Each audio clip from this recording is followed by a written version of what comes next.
Yeah, so I guess this is the Wait, the first so- one, so it needs to be a little bit less of a cold open, maybe. But Yeah. So how did we meet? so Josh and I met working at Kirby Lane. If y'all know, you know. Scary boots.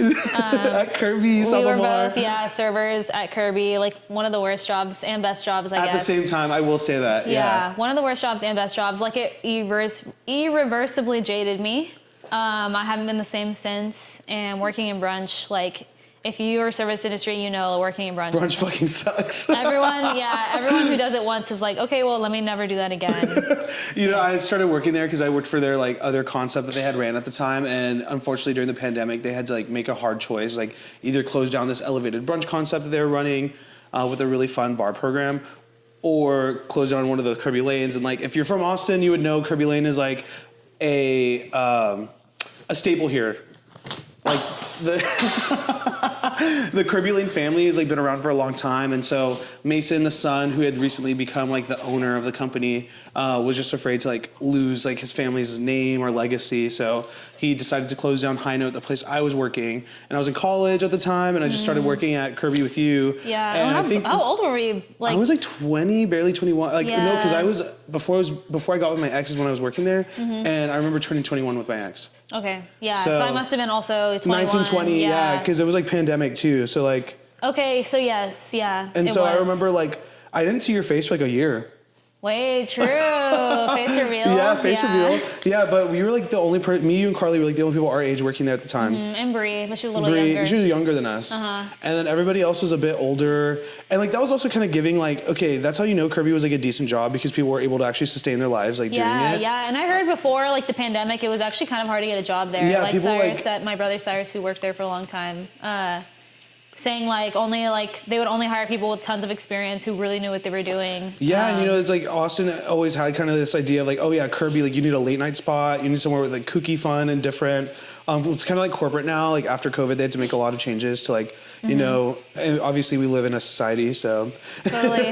Yeah. And so obviously, yeah, Josh and I became super duper close because we like trauma bonded hella with all the crazy fucking people who working there. At least one like crash out per day from a custody. It was just nice to have like somebody to key with and like somebody to actually like vibe with, and also like it was just so funny. Like the people that we would run into, like, is this fucking real?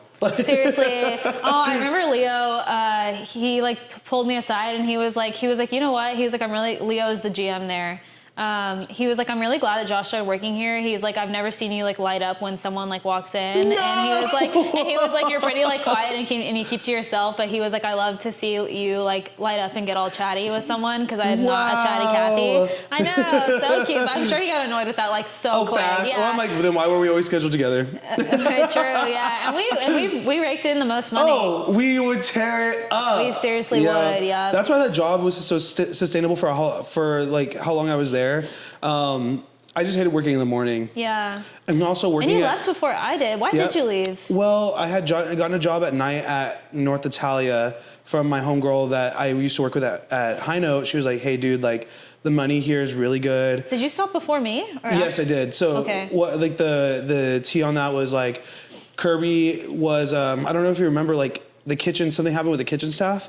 And so out of nowhere, Leo was like, "Okay, well, I don't have enough like cooks to maintain the whole restaurant, so I'm gonna have to start like changing everyone's schedule." And so he like changed my schedule super last minute and was like I need you like midday or night. Yeah. And it's like, You well, can't do that, yeah. and that's like not, I couldn't do that, and also like that's not where the money's at. Okay. And I had just like started training at North. I was considering doing both like part time. Just to kind of get my feet wet or whatever. It was just a different experience. I'd worked in like old world Italian wines before, so it just seemed like a good fit. And all my homies that worked there were raking it in, like doing crazy. Yeah. So I was like, okay, well, fuck, this seems like the move. And I missed bartending too. Like at Kirby, like the price point was so approachable that like you get, and like not to be classist or elitist, but when you work in a restaurant, the price point is either your low price point, high volume, or your higher price point and less volume. But North was high price point, high volume. Yeah. So it was just a money making machine. Because no matter what, like people are tipping on a percentage, they're getting full service. They're gonna, you know, it's gonna be easier to make money. So I was kind of doing both at the same time, and Leo changed my schedule last minute while I was supposed to work at North, and I was like, "Hey, I'm so sorry, like I can't come in Also, like, I just put in my 2 weeks anyway. Yeah. Because North, I was making more money anyway. And it was closer to my house. And he's like, it's fine. Like, don't worry about it. And so that was like kind of my last shift there. Damn. Yeah. Yeah, damn. I feel like I blocked that out or something. But, you know, working at North was great for me. Like, working downtown taught me a lot. And, like, now I'm back downtown, like, I don't know. I'm like light years ahead of where I was when I was working there now. Now I'm a somm and like I'm fully in, like I'm in the shit. I'm in it, you know, like the whole wine, beverage world, sake world. So Totally. it was funny, like your last job was sushi too. So we kind of had like a parallel journey of like working through like diners, getting to like high-end restaurants, working in sushi. And now we're both content creators and like having fun doing that and exploring that journey. Yeah, totally. That's why we're starting Pero Like. And so, you know, what was your inspiration to kind of start like the content journey? Gosh, I guess it's like something I've always wanted to do. I've always wanted to like produce something. Well, you know what? And a memory just came into my head. I remember at North, the one day you started posting your art and then your accounts like popped off. True. And this was like 5 years ago. Yeah. And like that was like the first time I think you started to kind of like garner some interest in like wanting to produce content and like make stuff because you were starting to make videos of you like painting, right? Yeah. So I'm a painter first, acrylic painting. First and foremost, an artist, a creative. An artist, yeah. And yeah, I did that a lot during the pandemic. I feel like it like taught me so much. Like mastering that like teaches you like about everything in life. And so like, yeah, like the creative journey, but the funnest part was like literally making the video, like not even making the damn painting. Wow, like, I think, I've never heard you say that. I mean, obviously, I'm so proud of my artwork, and like it's amazing. It's just like it's like so hard, especially like in this day and age, like because it takes me 4 months to make a painting, like working on it every single day. Yeah. And if like you see my paintings, you'll understand why. But and that doesn't work with like content, like because posting once every 4 months, like it's not going to get anywhere, even though that's still like vapid or whatever. Or like trying to think of different ways to like remix the same like progress journey. It's like I need something like that is actually like entertaining to watch and like because like your art's aesthetically pleasing, it's like beautiful, but unless like obviously you're like juggling a full-time job and making content, like now things are a little bit different that you like you can't Mrs. Beastify it. Yeah, you can't miss beast, like you're gonna lose the quality of the art if you try to like overproduce and like take away from the heart and also the artistic process of like the journey you take by creating like that is also its own thing. Totally. So I was making content like that, and I was also making a little bit of money from that because I sell my prints online, and I was doing like some murals. It's just like tabling at events, and then also doing murals is like blue collar work. Like my neck is red and my collar's blue. Like I'm outside, like my lips are blue because it's so fucking cold outside. Like and working like a dog just to keep my family fed. And I'm like literally a lady, so I'm just like I can't work in a restaurant and like do that, and I'm just like. Anyway, so that's going on. That's something I'm dealing with. And then I always had my original idea for like making like food content is that I was super into cookies. I would like always go to the Meteor because I thought they had the best cookie. And I was like, I need to make a video about the best cookies in Austin. I'm going to start a series finding the best cookies in Austin. Like that was my You're just so passionate about cookie. About cookie. I was passionate about cookie. Cookie runs the world, honestly. Pero like cookie runs the world. So what's like that app that you tap the cookies? Forgot about that. Yeah. And so a couple years ago, I went to Meteor to make my first video about a cookie, and with my friend Gracie, who worked with me at Neighborhood Sushi.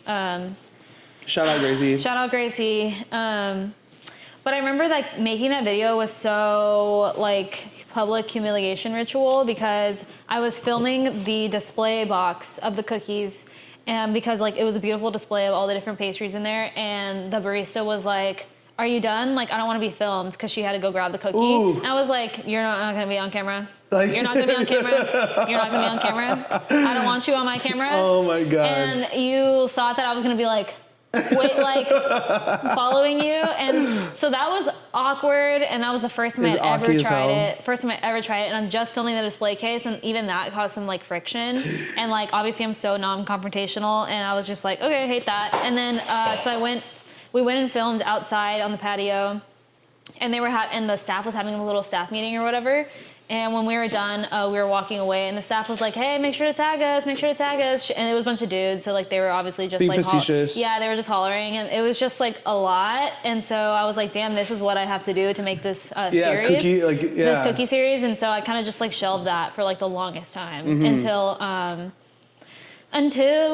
I worked for MML for 3 years. The cat is out of the bag. Oh. That's where I worked. At Neighborhood Sushi. No hard feelings against them. McGuire Mormon Laundry, right? Laundry. What Lambert. is it? Lambert. Yeah, oh. McGuire Mormon Lambert. And so they were opening up a new Swedish Hill on South First, and they had like a soft opening where they invited only industry people. And I remember there was videos of talking about Foxtrot turning into Swedish Hill, and those were like blowing up because people were so interested. They're like, "Oh, Foxtrot, like that was so tea how they closed down," and the fact that it was going to be an MML concept, everyone's so excited. And so they're inviting industry people in first, and I was like, let me get in there before the influencers and like make a video because it seems like people would like it. I don't know like what possessed me to do that, and you just got an airdrop from like I got an airdrop. Your future self. Like, yeah. Don't miss out. I know, but it was like at 9 a.m. and like if y'all know me, I do not wake up until like noon. I hate waking up early. It was just crazy because we both had jobs where we had to be up early as fuck. I know, yeah. Like what? I cannot. But get up early. It's the Latina in us. It's the blue collar in us to like show up and like seriously, do something we hate. I seriously hate waking up early, and I have like designed my life in a way where I never have to do it. Yeah, no. Although like the only time I've ever into like waking up early is like when I'm traveling somewhere. Yes. Especially when you're closer to the equator where like the sun sets at 5, and if it's not a place that has a lot of nightlife, like you lose all the options of stuff to do if you wake up late. But and then also I'm just so excited to get out of bed. Like I'm already on the streets at like 9 a.m. because I'm like, oh, I want to make sure I have a chance to have breakfast and lunch and dinner, like and go through the whole day and like enjoy it all. Yeah, that is super fun. Yeah, when I'm traveling. And so I woke up at 9 a.m. that day, and I was like, I'm sleepy and I don't really care. But my friend Claire was going to go there, and she was like, "Hey, are you coming?" And I was like, "All right, I guess I will." And so we go to the grand opening. We make a video, and like obviously they're hooking it up, so that means I could get like a whole spread. And we like make the video, and super fun. I edit it, I post it like that day, and I remember like I was out to dinner with Anastasia, and it was already like 6,000 views, and I was like, "Whoa, my video's doing good. Okay, 6,000." Okay. And then by the next day, it was like at 70,000, and like at pre-shift, they were like, "Oh, like OMG, like shout out to Ciara, like her video about Swedish Hill, like because obviously I'm off, MML, like." And like that was like so exciting to me. So like the next day, like I immediately went and made another video because it was just like follow the momentum, the dopamine hit, yeah. And also like the momentum is like so important if you're making content. Like momentum is everything to me, at least. Like because I don't know, it's just exciting. And I made a video the next day, and that one popped off too. And it was me going to Tiny's Milk and Cookies. Oh, I love that place. So like. That one did, at least 50,000 to 70,000 views, and I was like, okay, we have something here. We're cooking with fire. All right, slay. But then my third video was Nixta, and she flopped. She flopped boots. Damn. And like, and so that was my ethos. I was like, okay, so people want things that are like quick, like pastry, like they don't really want to know about restaurants. They want to know about pastry, something you can eat right then and there. So a little like treat, digestible, a little treat, that someone can go and get. And so I only did like pastries for like the longest time before I like branched out into other things. But but how did you get started? So I think for me, like I've always been passionate about like food, cuisine, and I'm like a child of the internet. Like I watch YouTube more than anything else, and I've always like had like this idea of like, okay, I like the content I consume wasn't satiating me in the way that I wanted it to. Like whenever you look up like, young male solo travel any place, it's always like the worst kind of person. Yeah. I remember you mentioned that. Yeah. And so I was just like watching all these videos, and I'm like, okay, obviously I'm not the only one that fits this demographic of like a young queer individual who wants to go explore the world and do fun and cool, interesting things. Like I'm a big planner. Like I'm very type B in my day-to-day life, but like when it comes to like things like that, I'm type A because I want to make the most of my experience. And so I noticed that there's like an opportunity here. Like there was nobody documenting the things that I was doing in a way that was digestible or even palatable to somebody in my demographic. So I thought about, I started just filming myself in other places, and it was definitely humiliating, especially like in other places. At least it was a little bit easier when there's a language barrier and I have nobody to like, nobody's Yeah. gonna see me again. That was nice. So early this year, I like filmed. That's when I started like taking it serious because I've always had the idea in the back of my head. I also feel like the other part of it is like working in a restaurant that's very Instagram wet dream. Yeah. People are always. Well, you've always been like videography boots. Like Yeah, your I story would love- always be like. on a piece of tuna nigiri, it's like you know, like, and Yeah. I have a passion for photography, and I have a passion, and actually that's where I really got my start. It was in high school. My mom was in college, and she took a class on photography, and she gave me her camera, where she, you know, wasn't using it. So I started taking pictures of my friends. I kind of like branched out. I was like friends with people that I met on like Tumblr and Twitter, and like we had this little group called Flossy Posse, and like it was very. I remember seeing a picture of that. Yes. So fucking funny. And so like that's kind of where I got my start. Was like, I guess in that creative space was like I was doing a lot of videos and photos, and I eventually was like taking photos for like people like just on my own freelance, I guess. And then that was really cool. And then later I kind of like fell off, and like you said, like I've always been passionate about like making something look aesthetic, and like I had an ex that was really adventurous like with food, and that's what kind of helped me branch out and like try new things. And I was like, you know, I'm living this really interesting, beautiful life, and like I would have never gotten to think that this, like I would have never seen or heard of this stuff before. And so I was just thinking like, I wish somebody had showed me this. Yeah, And I guess that's why I was kind of like, you know, posting all that stuff like on my story, and that was getting traction too here and there. And then I was like, okay, I'm using my personality and my energy and like my ethos to like make other people a lot of money. You know, obviously working in the industry, you see that like you're getting a percentage of sales, especially when you work in your own section. You get $2.13 an hour here in Texas, and so I feel like really you're renting the section from the restaurant. Like I'm paying $5 an hour because minimum wage is $7. Yeah. So my justification is like I'm paying $5 an hour to rent these 3 tables from this restaurant, and my job now is to like generate as much income as possible by selling everything on this menu, and like gaining the trust of the guests that's coming in and giving them the most elite experience. Yeah. And so I was like in my bag. Like I just realized I was like, okay, I'm really like showing people a good time, because if they're genuinely having a good time, then that's what's gonna like really show a return. Yeah. And I just realized like, okay, I'm doing really well comparatively to like my coworkers all the time.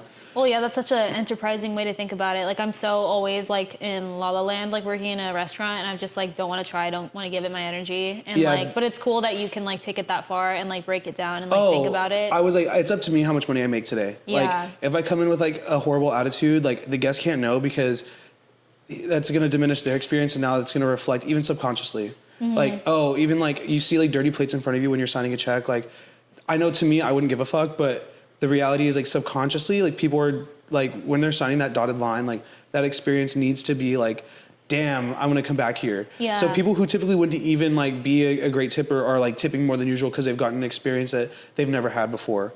Also, I think what was upsetting me was when we were younger, we'd go places and get served, and they would treat us like shit. Like shit, Like literally, ass. Which is so funny now, because when we step into a restaurant, because we work in the industry, we have so many friends that work in the industry, and now that we like to make content, they see the cameras and stuff, they give us like, they roll out the red carpet and show us a good time, Literally, which is great. we're Beyonce. Right? Well, and it's not even like we're trying to like have that experience, but like genuinely, we've you know, he's going with an open heart, open mind. Like we never want to like negatively like affect a business or something without reason.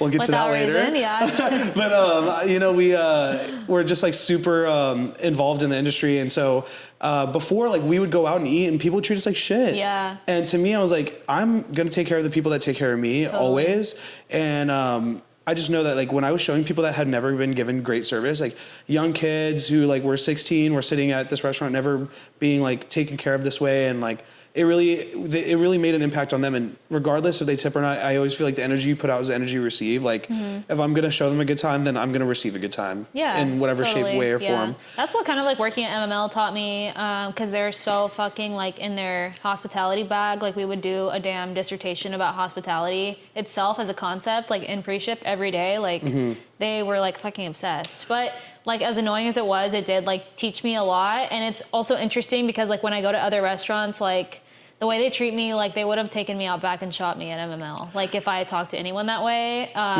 So it's just, yeah, it did teach me a lot. And I think for like the bigger one too is like once you like the new age restaurants, like obviously restaurants are like low margins, are really hard to run, and Austin's extremely saturated with them. And the new age thing right now is like trying to give people equitable wages and like make it more team oriented, so that it's more fair. And really what that's doing is like kind of diluting like your individual like ability to make like X amount of money, but at least there's more consistency, so you're not getting fucked. Well, that's like so much better for someone like me. I mean, probably not for you, but like for me, that takes so much energy to worry about how many people am I getting sat? Like, what's happening? Like, oh my God, I'm gonna be so pissed. You sometimes have to be a little bit of a shark, and it's not fun. Yeah, no, because that takes too much energy. I'm an artiste at heart. I need to like be in La La Land. Yeah, and you can't curate a good environment if you're stressed out either. I think for like the big one though is like everyone's on a tip pool now, and like ideally like the idea behind it makes sense. I like where I work because like the chefs are very guest facing, so even though they're on the pool, like it's more than reasonable. Like they definitely deserve to be on the pool. Yeah, that's the one. No, but I used to work somewhere that like we didn't have like that's the restaurant you're at is like the one restaurant where it makes sense that the chefs are tipped out, but at my restaurant the chefs were tipped out and they like should not have been. And like it was just a way for the company it's just a way for them to like supplement the labor because they're trying to look good to investors. No, they don't talk to custies, they make everyone's job hella hard. Like, and so even like the other restaurants I worked in where that was the case, like we'd have servers like, and here's the idea where they're selling you like, yes, you're splitting with everybody, but you're gonna have a lot of support. Well, then I would have servers in my restaurant, like their section made $900. Their back weight was kind of present, kind of not present, and they're gonna maybe see $100 of that, $150 of that because it's being split amongst like 45 people. Yeah. And like the chefs aren't running the food, which is the other part too, is like, yes, you need hands, but you are also busy. But part of like the appeal of a restaurant where there's an open kitchen and there's a very chef-driven concept, like people want to ask the chef questions. They want to talk about like what's going on. And like as a server, it's nice that we were trained on that. That's what I love about now. Like when I go into food establishments, I'm making content, like so much insight on ingredients I would have never like known about because I worked under some really awesome people and like had some great mentors. And that's what's like, is what we're trying to do to like set us apart in the content game is like having that inside scoop because it's not about like the dish right in front of you and like how good it is and how pretty it is, but it's like about all the things that happen like for it to get to your plate. And I feel like this was sourced from a really fun like producer of like whole wheat grain, and this is also like something that we picked from the garden out back. And there's also like tea about this restaurant and like the other concepts that it like took from, or there's and like we only know these things because we've been working in restaurants for forever and we know everyone at every restaurant and like. But I guess to like back to what you said, like how did I get my start? It was like I really was just watching this happen every day in a restaurant, and like I'm like over here getting only a percentage of these sales, and I'm like, wait a minute, so we're charging this much per person. At least the experience I'm in now, like we charge a certain amount per person, and we're offering this beautiful experience. Or actually, no, I think we're all putting on a show. Like where I work now, it's equitable, but before like. I was just using my personality to make a lot of other people money, and I was like, I need to monetize myself. Like, I need to also have this creative outlet. Like, and I feel like there was always a lot of red tape. Like, even in a small business and a smaller restaurant group, like, there's so many people that have an opinion on what should happen. And then so like the creative energy of me like putting something out, like putting up a cocktail, putting up things would take a while. And it was always so many hoops to jump through. I was like, let me just put the power in my own hands and start doing stuff myself because I think I have more fun doing that anyway. And it's been fun. It's been so much fun getting to do it. And like, I think like I'm passionate about it and that's what's important. But yeah, like talking about a business, like we don't like to talk bad about businesses because it's obviously people's livelihood. And unless, because we're career servers, but like we don't want people to like go hungry. Like that could be a lot of servers and people in the industry live check to check. Like we don't want people to go hungry. We don't want people to like not be able to pay their bills off of a bad review. Like we don't want. And we know firsthand like how fucking hard it is to run like a food service. This, like. And so, we really appreciate like these small businesses and these pop-ups and these chefs that are doing something that they're passionate about. And that's why we showcase that stuff. And so like, what we're mainly talking about is what we got into the other day. What we got into the other day, which is what y'all are here for, probably. Yep. Yeah. So the juicy part. I know. Do you think that I should like just say the name? I guess. We can bleep it out if you want, but like we can just say it. Because I guess it's obvious. It's pretty obvious at this point, like who it is. But like, yeah, some Austin creator. Your FYP is too local right now because basically. So basically, I mean, maybe a ice cream company that shall not be named for defamation reasons. Yeah, for defamation reasons. But an ice cream company that, you know, is pretty common here in town. And how I first heard about them was like my chef friends and my foodie friends when I was working in a restaurant were like, every time I go here, it's always sold out, but it's the best ice cream I've ever had. Sorry. It's okay. Best ice cream pop-up in Austin. Like I've always heard great things. I've never actually tried the ice cream. But, you know, we were going to make content. You know, she had her Mrs. Beast cap on. I had my Mrs. Beast cap on. So initially, I'm in my journalism boots. Investigative journalism era. So, Ciara, we were out at our friend's pop-up, and she was like, "Hey, do you want to come film with me today before work?" And I was like, "Fuck yeah!" Like, I'm so down. Yeah. And you got access. Yes, I had an idea. To make a video about a ghost kitchen, because I watched a video essay about ghost kitchens, but like on a more like actual Mr. Beast level, because he had a ghost kitchen that had like 300 locations that like really helped out a lot of mom and pop shops because they can sell Mr. Beast burgers through their little restaurant, and it became such a like important part of their revenue. But it like kind of, I don't know what happened with that. I think the company that he did the ghost kitchen like deal with like actually never paid him, and so he like is suing them right now. Whoa, yeah, because I remember hearing about Mr. Beast Burger, but I've never had one. Yeah, I mean, like obviously, like when it's that widespread, and that's why he got into Feastables, right? That's why he got into Feastables. Maybe, yeah. And making like the healthy chocolate bars. Yeah, because he's doing Feastables now, because that's like a little bit easier. Yeah, because when you have all these different restaurants that all have their own style, trying to make us like a. So what's your pedo like? Do you have a pedo like? Do I have like? Wait, no, you should go first. Oh, fuck. Okay. Well, we could like pause it. Well, should I? Wait, how long has it been? Girl, we've been filming for a minute. Oh yeah, almost an hour. Like 10 more minutes. No, I'll say like. Was there anything else that people like? Should we do anything else from this list? Oh yeah, I was gonna say if you have another question, like I'm happy to do more questions. I just didn't know if like where we were with that. Well, I wanted like the video to be like, or like something interesting that people would be interested in, which is like maybe how I make money, maybe, or. Do you want to clock your tea, or are you trying to tell people? Not really. Yeah, I was like maybe let's like save that. True. Yeah, that was lucky enough. Yeah. Okay. But I think you gave a good amount of information, and like in another episode, maybe we can divulge more into that. And if that's what you want to see, let us know in the comments. Yeah, we'll go ahead we can lead tell up us to what that. you want to hear about. We'll tell you. Totally. We can do an AMA. We can do a question-based thing too. Like, but I guess my pedo like is I love how unique and alternative Austin is, and I love how like there's so much community here, and like it's a great way to be yourself. I think so many people when they come here have a lot to say about how people are authentically themselves and just like free of like judgment, especially coming from small towns or other cities where you're kind of confined to being like, oh, I don't want to be perceived in X way. That's what I love about Austin. I think it gives people the ability to like truly be themselves in the South. Like that's not something you see a lot. And it takes a lot of people to kind of authentically do that. And this is kind of like,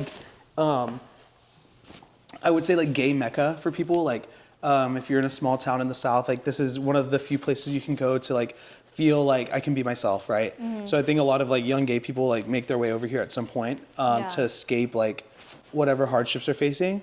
So this is my pedo like. I love all this about Austin. Pedo like, why are we pretentious? I'm like, why are we being so pretentious? Like I was at Yellow Jacket, arguably one of like the diviest bars in Austin. Like great food, great drinks, great vibes. And like these motherfuckers with their patchwork tattoos and mustaches, I'm all about it. But we're being so fucking judgy and like pretentious and like so ugly. I'm like, that's not what it's about. Like, and also keep Austin weird, like have some identity. Like this isn't fucking Williamsburg. This isn't Silver Lake. Like hop off my dick. I can play with a fucking cup on my table and have a good time. And I don't need you like judging me and giving me ugly looks because I'm not like fitting your vibe. Totally. Yeah. You know? Yeah. I guess to add on to that, the pedo like, kind of like with my video about Concourse Project. Oh yeah, people fucking gatekeeping. Like making these type of videos that I make, like you guys want to see cool shit, and you're gonna see it, and so let's not be angry about that. If you guys want to watch an Aritzia haul, like, please go watch another creator. Yeah. But and so yes, making cool content is cool. Pero like when people want to be like gatekeepy and act like they are like, I'm not cool enough to like know about these things, or I don't know. If you guys want to go, look at that video where people are like, oh, you think this is an underground like music spot. Also, let's have some media literacy, because in the video I said, if you are tired of general clubbing, check out something that's going to be a little bit more niche, a little bit more underground, something that's EDM house out in a warehouse somewhere. It's not 6th Street. Yeah. And then people are like, this bitch thinks this is not underground. Wow, she's so lame. What does she know? And I'm like, sorry that I didn't go to the afters like under the fucking bridge. And also, if you were to make that video, like, what is the one like the sewer fucking raves? Mm-hmm. If you were to go to the sewer raves, you know how many people would be up your ass about? Seriously. Oh, now you're exposing our secrets, and now we don't have a safe space to rave. Yeah, you're blowing this shit up. Like, this is why we can't have anything nice. Influencers like try to ruin make everything content. I think it's like, and to expand on that, my favorite thing that a chef has ever told me, like, no such thing as secret recipes. Because if you have to gatekeep your recipe, then obviously you're not talented enough to come up with something else. Totally. Or if people are like clocking your tea and reheating your nachos, then the nachos aren't going to be as good when they reheat it. Seriously, that's why they say that. Yeah, that's why they say that. If you're trying to reheat nachos, and I just want to say, like, that's my whole ethos, is like giving away every piece of value and information that I know, like. And like, if you guys, want to know how I make money, and I'm giving away everything. Like, I'm not gatekeeping anything, and that's what I do, and I'm telling it all. So that's why we just kind of wanted to open up a space. I guess like the reason why we're doing this is like we want to kind of open a space to where we could have like candid conversations that are more than a minute long. Mm-hmm. And if people want to engage with us in a longer way, like this is a space to do that. So, kind of just opening up the dialogue and the conversation of like our experiences here in Austin and the things that we do. Because we have like so much fun. Mm-hmm. This is a cool place. Yeah. We have so much fun. We do a lot every day. And we're on the grind set. Yeah, and we're learning. We're on the grind set, and we're learning a lot. And I would love to like tell you guys about all the behind the scenes, because a lot happens behind that 1 minute video that I post. So there's a lot that goes into it. Yeah, and I think we see so many people do it, and it's very refreshing to see somebody with like a unique perspective, like getting to do this and like showing us really cool places. Like, and you're an Austin native. I feel like a lot of the people making this content are not from Austin. Not. Yeah. Yes. So shout out. Yeah, thank you. I'm so excited to see where this goes. I know, me too. But like, it's going to be a good time. It is, yeah.